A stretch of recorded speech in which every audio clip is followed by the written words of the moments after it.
Right, guys, Everton and Brighton and Hove Albion have just drawn at 0-0, 7 seconds in, and we've already fucked up. Brilliant start, Charlie. Right, it wasn't a game that was filled with chances. There were quite a lot of half chances, but you wouldn't really say there were any clear-cut chances. Brighton had a couple that maybe they definitely, well, I say maybe they definitely, that's a sentence that definitely makes sense, or does it? But they definitely had chances where they should have done better. Neil Mopai had one, Trossard had one where I thought he should have done better as well. But Yves Bissouma nearly scored the goal of the century. The ball's flicked up to him at a fast pace. He controls it like with his foot a metre in the air, flicks it up, overhead kick at a tight angle, near the edge of the box, just went just over the bar onto the roof of the net. I'm convinced that beats Wayne Rooney's against Manchester City. It definitely doesn't, but I'm convinced it does. But yeah, that was probably the most interesting thing that happened in the first half, to be honest.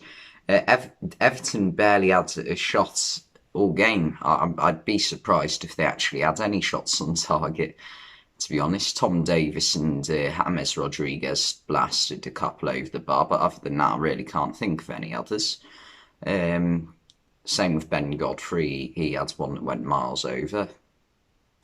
But Brighton definitely came the closest to scoring and definitely were the better team today. But you say that about Brighton a lot of the time. It's their shot to goal ratio, as we know, is quite poor.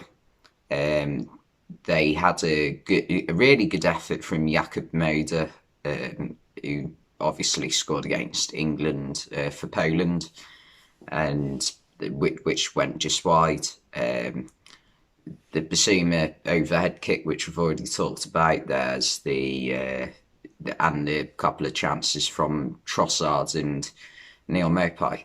I think Brighton sort of wanted a win today, but a draw at home to Everton's not a horrendous result, to be honest. And for Everton, I think this all but means that they are not getting Champions League now, unless they win every single game remaining, which I doubt is going to happen.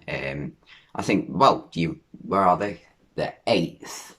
So if they can possibly get Europa League, that wouldn't be a horrendous season.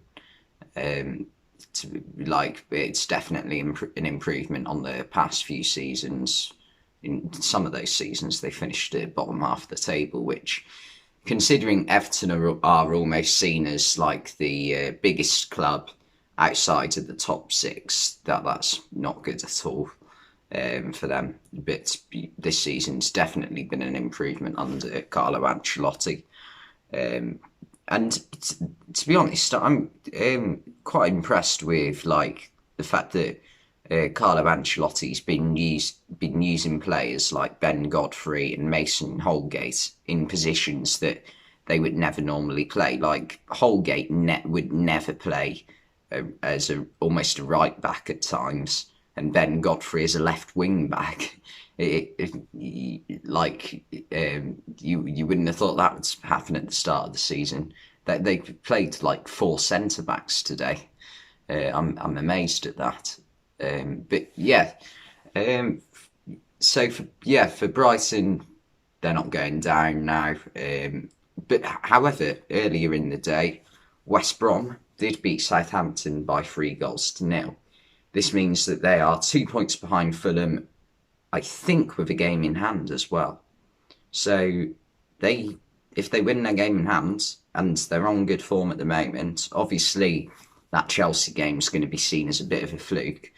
But I mean, now they've done that to Southampton, was it as much of a fluke as we thought? they seem to have a spring in their step, and Sam Allardyce has obviously done the Great Escape with Sunderland before in 2016. Was he? No, he was at West Ham in 2014. Who was it in 2014? It was either Dick Advocat or Paolo Di Canio, but I can't remember who it was, which one of the two. Oh, no, it was Gus Poyet in 2014, I think. Forget it, irrelevant to this video, but yeah. Um, but Sam Allardyce is capable of lifting a team up. And yeah, brilliant result for West Brom.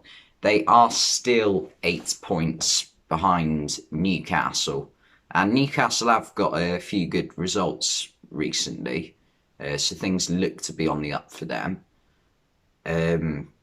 So, I mean, if West Brom can get a few good results, they have got some tough games to play, though, however, so that's going to be a bit of a struggle for them.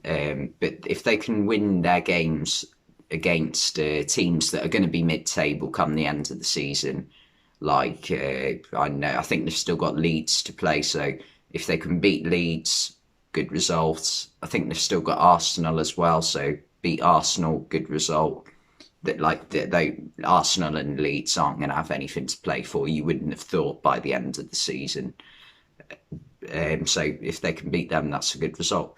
And obviously, I don't think the gap between Brighton and Newcastle's too far. So Brighton still aren't 100 confirmed saved, new word, safe. But you never know. So yeah, that pretty not a great game today. Pretty average games into for a spectator. But yeah, thanks for watching this video, and I shall see you next time.